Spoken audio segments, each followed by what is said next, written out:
കണ്ണു നിറയണത് അച്ഛന് സഹിക്കൂലടി.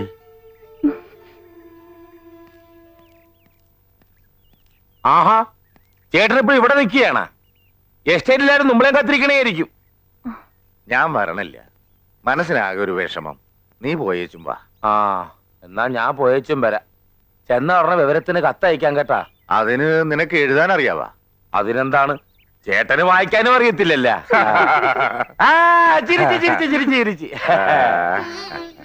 ഇപ്പോഴാണ് കേട്ടാ എനിക്കൊരു സമാധാനമായതേ. ചേട്ടൻ ഇങ്ങനെ വിഷമിച്ചിരിക്കുന്ന കണ്ടേച്ചും പോയാ എനിക്കൊരു സമാധാനം കിട്ടൂല. ഞാൻ പോയിട്ട് 2 ദിവസക്കുള്ളിൽ വരാം.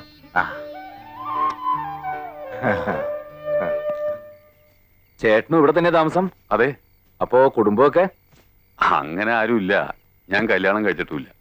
ഓർമ്മ വെച്ച കാലം മുതല് ഞാൻ ഈ ബാവന്മാരുടെ കൂടെയാ. അതിപ്പോഴും തുടരുന്നു, ഒരു ഏകാംഗ നാടകം പോലെ. ഒരു കണക്കിന് ആരും ഇല്ലാതിരിക്കുന്ന നല്ലത്. ആ, ഇല്ലാത്തവന് ഇല്ലാത്തതിന്റെ ദുഃഖം, ഉള്ളവനും ഉള്ളതിന്റെ വിഷമം. ആ, നിനക്ക് രാത്രിയിൽ എണീറ്റ് നടക്കുന്ന സ്വഭാവമൊന്നുമില്ലല്ലോ. എന്താ ഉണ്ടെങ്കിൽ പറയണം, എനിക്കെന്റെ മുറിയുടെ കഥ കൂട്ടിയിട്ടാണ്. എനിക്കങ്ങനെ യാതൊരു സ്വഭാവവും ഇല്ല. മൂടി പുതച്ച് ചുരുണ്ട് കൂടി കിടന്നാ പിന്നെ ഭൂകമ്പം ഉണ്ടായാലും അറിയില്ല. എന്നാ ഭൂകമ്പം ഉണ്ടാവുന്നതിന് മുമ്പ് കിടന്നോ. നേരത്തെ എണീക്കണം, കാറ് കഴിക്കണം കേട്ടോ. ഇനി സുഖമായിട്ടൊന്ന് ഉറങ്ങാം. കൃഷ്ണ ഭഗവാനെ. അയ്യോ പ്രേതം, ഇങ്ങനെ ചുരുണ്ടുകൂടി സുഖിച്ച് കിടക്കാന്ന് വിചാരിച്ചല്ലേ? എനിക്ക് വാടാ. എന്തിനാണ് നിന്നെ കാണാഞ്ഞിട്ട് മുതലാളിക്ക് ഉറക്കം വരണില്ലാന്ന്? വാടാ, നിന്നെ ഞാൻ ഉറക്കിത്തരാടാ. വാ അമ്മാവാ, ദൈവം പോകാന്ന് സമ്മതിച്ചു. കാര്യം പറഞ്ഞപ്പോ തന്നെ എണീറ്റിങ് ഓടിപ്പോന്നു അല്ലേ? രാത്രി ഒറ്റയ്ക്കിരിക്കാൻ പേടിയണ്ട. അയ്യോ, എനിക്ക് പേടിയോ? അതെന്താന്ന് പോലും ഇവനറിയത്തില്ല. ഭയങ്കര ധൈര്യശാലി. ആൺകുട്ടികളായാലും അങ്ങനെ വേണം. ഇവ ഇതിനു മുമ്പും ചെമ്മീൻ കെട്ടിന് കാവൽ കിടന്നിട്ടുണ്ട്. എങ്കിൽ നന്നായി. ഈയിടെയായി ചെമ്മീൻ കെട്ടില് രാത്രി കള്ളന്മാര് വന്ന് കോരുന്നുണ്ട്. അവന്മാരെ കൈ കിട്ടിയ കയ്യും കാലും തല്ലി ഒടിച്ചിങ്ങ് കൊണ്ടുപോര്. അതെ. നിനക്ക് ചെമ്മീൻ കെട്ട് എവിടാന്നറിയാവാ? ഇല്ല, അറിയില്ല. അത് കുഴപ്പമില്ല, വഴി ഞാൻ കാണിച്ചു കൊടുക്കാം. ശരിയായ വഴി ഞാൻ കാണിച്ചു തരാം.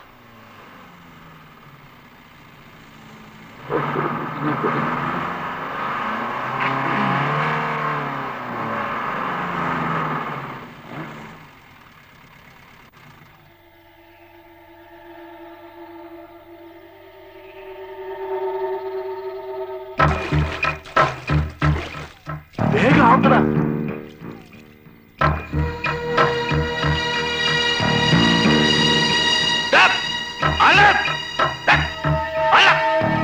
ചെമ്മീൻ വരും. ചെമ്മീൻ കള്ള എന്താ?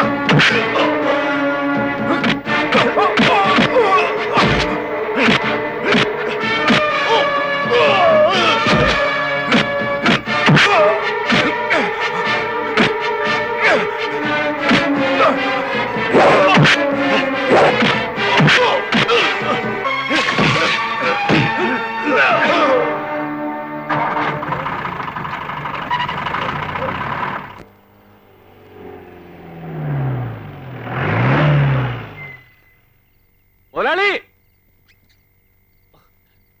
മുതലാളി,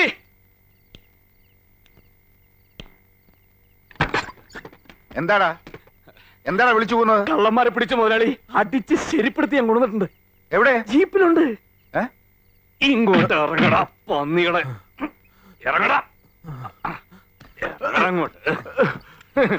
അയ്യോ എന്റെ ഈശ്വര, നിങ്ങൾക്ക് എന്ത് പറ്റിയടാ മക്കളെ? എടാ, എന്റെ ആളമാരാണോടാ കള്ളന്മാര്? അടിച്ച് ശരിപ്പെടുത്തിട്ടുണ്ട് പോലും. ഇപ്പൊ എവിടെ നിന്ന് ഇറങ്ങണം? അതെ. എടാ പോയാ പറഞ്ഞത്. അയ്യോ, ഞാൻ ആളറിയാതെ. മിണ്ടി പോവരുത്. നിന്റെ പെട്ടിയും പ്രമാണവും ഒക്കെ എടുത്തോണ്ട് ഇപ്പൊ തന്നെ ഇവിടെ നിന്ന് ഇറങ്ങണം. ഇറങ്ങടാ. എടാ ഇറങ്ങാൻ. നിക്കടാ.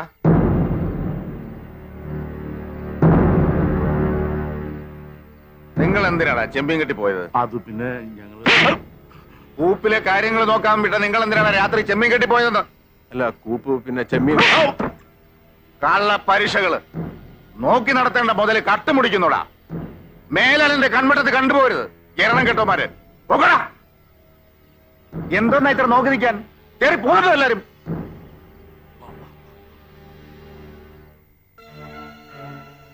മക്കളിങ്ങി വാ, നിങ്ങളുടെ അളിയൻ വരട്ടെ. അങ്ങേര് വന്നിട്ട് നമുക്ക് ചോദിക്കാം. വാ.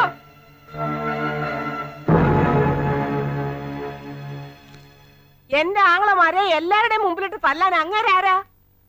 അവരുടെ കയ്യിൽ നിന്ന് വല്ല തെറ്റും സംഭവിച്ചാൽ നിങ്ങളെ ശിക്ഷിച്ചു. അതിന് അയാൾക്ക് അധികാരമില്ല. നിങ്ങൾക്ക് അയാൾ ദൈവമായിരിക്കും, പക്ഷെ ഞങ്ങൾക്ക് വെറും ചേട്ടന്.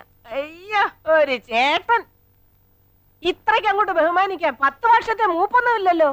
വെറും 10 മിനിറ്റ് നേരത്തെ വ്യത്യാസമല്ലേ ഉള്ളൂ നിങ്ങൾ തമ്മിൽ.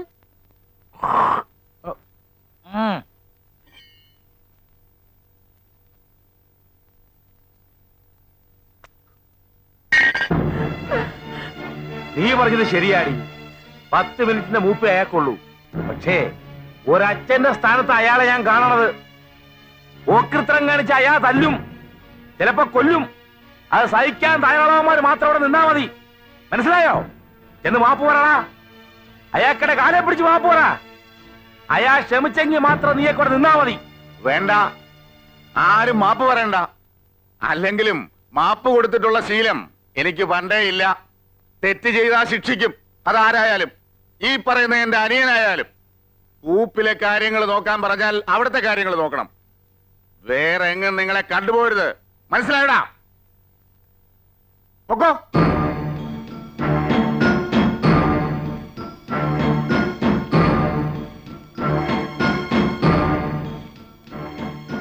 ചേച്ചി മണിയനും മഹാരാജാവിന് മുമ്പിൽ നിൽക്കുന്ന പോലെ വാ പൊത്തിയെന്ന് അയാൾ പറയുന്നത് മുഴുവൻ കേട്ടോ? ചേച്ചി ഒരു കാര്യം ഓർത്തോണം, എല്ലാം അയാളുടെ കയ്യിലാ. അളിയനാണെങ്കിൽ പ്രഷറും ഷുഗറും ഒക്കെ ഉണ്ട്. എപ്പോഴാ തട്ടിപ്പോണമെന്നൊന്നും പറയാനൊന്നും പറ്റത്തില്ല. അയാളെ കണ്ടില്ലേ, ഇപ്പോഴും ഉരുക്കു പോലെ ഇരിക്കുന്നത്. അളിയൻ എന്തെങ്കിലും സംഭവിച്ചാ പിന്നെ ചേച്ചിയും ആളും പെരുവഴിയില്ല, അത് മറക്കണ്ട. നീ വാടാ.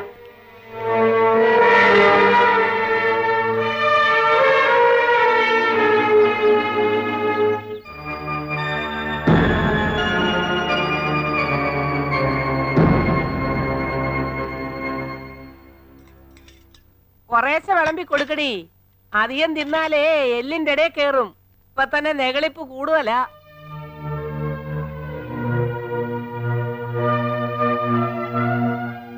അയ്യ, ചവയ്ക്കുന്ന ചവ കണ്ടില്ലേ? ചവം.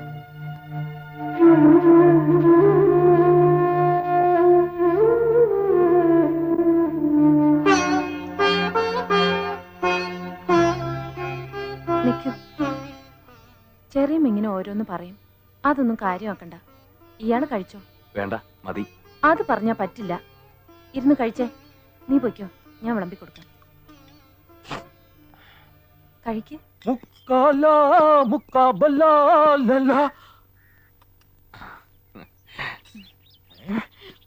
അമ്മോ, നിന്നെ വല്യമ്മാവൻ വിളിക്കുന്നു. ചെല്ല്. നേരത്തെ വേണം എണീക്കാൻ കേട്ടോ. മുതലാളിമാര് വിളമ്പി തന്നാലേ നീ കഴിക്കത്തുള്ളൂ അല്ലേ? അതെ, അങ്ങനെ ശീലായി പോയി. ശീലം മാറ്റണ്ട. ഞാനും ഒരു ചെറിയ മുതലാളിയാ. ഞാൻ വിളമ്പി തരാം. തിന്നെ. ഇതൊക്കെ കണ്ടിട്ട് നീ കുറെ കാലം ആയിക്കോണല്ലോ. അടിച്ചു കേട്ടെ. തൈര്, മീൻകറി എല്ലാം കൂടെ മിക്സ് ചെയ്ത് കുഴച്ചങ്ങടി അടിക്കേ. അടിക്കടാ നീ. നീ തന്നെ ഇരുന്ന് തിന്നണ പാട്ടി. അയ്യേ, കണ്ടവൻ രച്ചില് വരുത്തിരുന്നോടാ. നിനക്ക് വിശക്കുന്നെങ്കിലേ അടുക്കള വന്ന് ചോദിച്ച് വാങ്ങിച്ച് തിന്നൂടേടാ. എരപ്പേ, ആഹാരത്തിന് ഇത്രയും ആർത്തിയോ?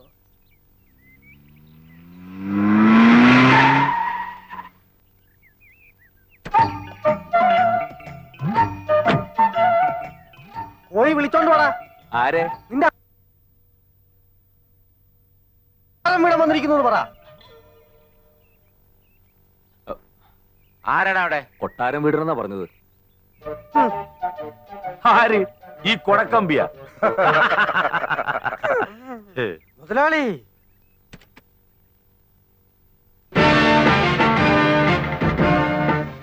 അല്ല, ഇതാര് കൊട്ടാരം വീടരാ? എടാ, നമ്മുടെ തമ്പ്രാൻ വന്നിരിക്കണ്. തലയെക്കെട്ടഴിച്ച് അരയെക്കെട്ടാ. യോ, എന്റെ ദൈവേ. തമ്പ്രാൻ അകത്തോട്ട് കേറിയിരിക്ക്. കണ്ട ആപ്പയുടെ ഊപ്പയുടെ ഒക്കെ വീട്ടിൽ കയറിയിരിക്കാൻ വന്നവനല്ല ഞാൻ. പിന്നെ എന്തിനാണാവോ ഇങ്ങോട്ട് എഴുന്നള്ളിയതിന്റെ ഉദ്ദേശം? നാട്ടിലെ പ്രമാണിയായി പോയില്ലേ, ചട്ടമ്പിമാരെയൊക്കെ ഒന്ന് കണ്ടിട്ട് പോകാമെന്ന് കരുതി. എന്താണ് തല്ലാൻ വല്ല ഉദ്ദേശം ഉണ്ടാ? ഉണ്ടിയേട്ടാ, അതിനല്ലേ കൂടിയൊരു വടി. മുതലാളി, ഇവരോട് സംസാരിച്ചു നിൽക്കാൻ മുതലാളിക്ക് ലഗ്നയില്ലേ? വന്ന കാര്യം പറഞ്ഞേച്ചും പോവാൻ നോക്കാം. എടാ, എന്റെ തറവാടാ കൊട്ടാരം വീട്. അത് നിങ്ങൾ ലേലത്തിൽ പിടിക്കുമെന്ന് പല സ്ഥലത്തും വാതുവെച്ചെന്ന് കേട്ടു. എന്നാൽ അത് നേരിട്ട് തന്നെ അറിയാമെന്ന് കരുതി വന്നതാ. എന്നാ നേരിട്ട് തന്നെ പറയാം. താൻ കേട്ടത് നേരാ. കൊട്ടാരം വീട് ഞങ്ങൾ തന്നെ ലേലത്തിൽ പിടിക്കും. ഒലത്തും കൊട്ടാരം വീടിന്റെ മുറ്റത്ത് കാല് കുത്താനുള്ള യോഗ്യത നിങ്ങൾക്കൊണ്ടോടാ എംപോക്കികളെ. നിന്നൊക്കെ യോഗ്യത കൊണ്ടാ. എടാ നിന്റെ യോഗ്യത കൊണ്ടാണല്ലോ സ്വന്തം തറവാട് കരക്കാരൻ ലേലം വിളിക്കണത്. പ്രഭാടിമാരാകുമ്പോ പല കേസും ലേലവും ഒക്കെ നടന്നിരിക്കും. പക്ഷെ അതിനിടെ കയറി കളിക്കാൻ വന്നാൽ അത് നിന്റെയൊക്കെ അവസ്ഥാനത്ത് കളിയായിരിക്കും. കളിക്കണത് നീയല്ലടാ. അനിയൻ ബാവേനെയും ചേട്ടൻ ബാവേനെയും പഴയ പോലെ തൂമ്പായി എടുപ്പിക്കുമെന്ന് ചെണ്ടയും കൊട്ടി നടക്കണത് നീയല്ലേ? ഞങ്ങളെ പൂട്ടിക്കാരല്ലേ? ഞങ്ങളുടെ പണിസ്ഥലത്ത് മുഴുവൻ നീ സമരം ഉണ്ടാക്കിക്കണത്. അതിന്റെ എല്ലാത്തിന്റെയും മറുപടിയാണെന്ന് കൂട്ടിക്കോടാ. എടാ നിന്റെ തറവാട്ടി ഞങ്ങൾ കയറി കിടക്കുവാടാ. എന്നാൽ ഇവിടെ ഒരു ചോരപ്പുഴ ഒഴുകും. അതെന്നായാലും ഒഴുകണം. എന്നാ പിന്നെ അത് കൊട്ടാരം വീടിന്റെ മുറ്റത്ത് തന്നെ ആയിക്കോട്ടടാ. അത് നമുക്ക് കാണാറാ. കാണാടാ. നോക്കി നിൽക്കാതെ പോയി വണ്ടി കയറാ.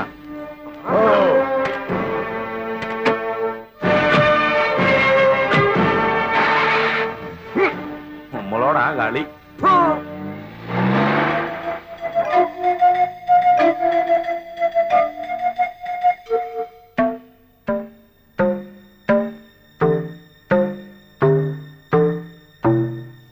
കൊട്ടാരം വീട്ടിൽ ഞങ്ങൾ പണിക്ക് പോയിരുന്ന കാലത്ത് ആ വീട് പുറത്തു നിന്ന് മാത്രമേ കണ്ടിട്ടുള്ളൂ. ആ വീടിന്റെ അകമൊന്ന് കാണാൻ മോഹിച്ച് ഞങ്ങ ഒരു ദിവസം അതിനകത്ത് കയറി. അതിന്റെ പേരിൽ അവര് ഞങ്ങളെ പുളിമരത്തെ കെട്ടിവെച്ച് ചാട്ടവാറിനടിച്ച അടിയുടെ വേദന ഇപ്പോഴും മാറിയിട്ടില്ല. ദേഹം മുഴുവൻ ഇപ്പോഴും ഉണ്ട് അതിന്റെ പാടുകള്. ആ വീടിനാ ഞങ്ങ വില പറയാൻ പോണേ. വെറുതെ എന്തിനാ ആവശ്യമില്ലാത്ത വയ്യാവേലിക്ക് പോകുന്നത്? നമുക്ക് താമസിക്കാൻ ഈ വീട് പോരെ? പോരടി. ആ വീടിന്റെ മുറ്റത്ത് കുഴികുത്തിയാ ഞങ്ങൾക്ക് കഞ്ഞി ഒഴിച്ചു തന്നെ. അതേ വീട്ടിലെ ഒരു ദിവസമെങ്കിലും ഞങ്ങൾക്കൊന്ന് താമസിക്കണം. ഈശ്വരപിള്ളേ, എന്തോ എന്ത് വിലയുണ്ടാവൂടോ അതിന്? അതിപ്പോ 5.75, 7, 7, 14, 21, 25 ലക്ഷം മതിപ്പ് വരും. അത് നിനക്കെങ്ങനെ അറിയാം? ഞാൻ പുറമേന്ന് കണ്ടിട്ടുണ്ട്. കണ്ടപ്പോ തന്നെ നീ അതിന് വിലയും വിട്ട. വിവരക്കേട് പറയാതെ പ്രേമേന്ദ്ര, ഒരു 25 ലക്ഷം മതിക്കും. കൊട്ടാരം വീടിന് എത്ര വരെ പോകും? കൂടിയാ 15, അതിനപ്പുറം പോവില്ല. എങ്കി ഒരു 20,01,000 എഴുതടാ. എത്ര? 20,01,000 എഴുതടാ. ചേട്ടന്റെ പേർക്ക് എഴുതണം. ഓ, നമ്മുടെ രണ്ടുപേരുടെയും കൂടെ പേരിൽ എഴുതിയ പോരേടാ. വേണ്ട, കൊട്ടാരം വീട് എന്റെ ചേട്ടന്റെ പേര് കിടക്കട്ടെ. മാളു, നീ വാ. എന്ത് കാണാൻ എവിടെ വന്ന് നിൽക്കുന്നേ? വാ വാ, നിങ്ങൾ വരേടാ.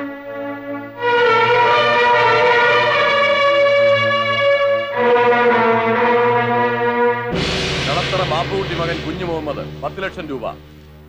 കളത്തറ ബാപ്പുട്ടി മകൻ കുഞ്ഞു മുഹമ്മദ് 10 ലക്ഷം രൂപ. തായിക്കര ജോർജ് കുട്ടി 12,60,000 രൂപ.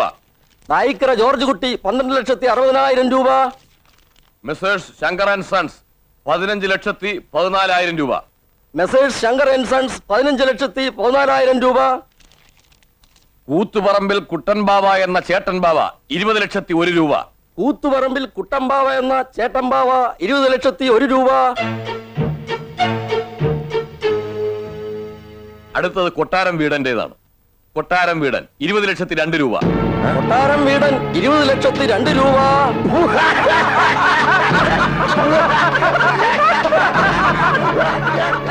എന്റെ ഈശ്വര, ഇതെങ്ങനെ സംഭവിച്ചു?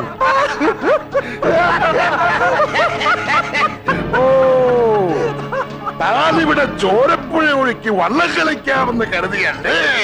ഒരു കാര്യം പറഞ്ഞേക്കാം. ബഹളം വെക്കരുത്, ഒരു കവർ കൂടി പൊട്ടിക്കാനുണ്ട്.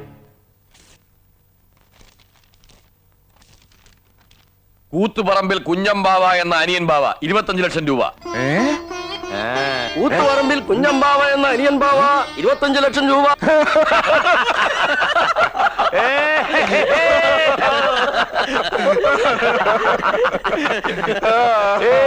കൊട്ടാരം വീടും പോയേ. കൊട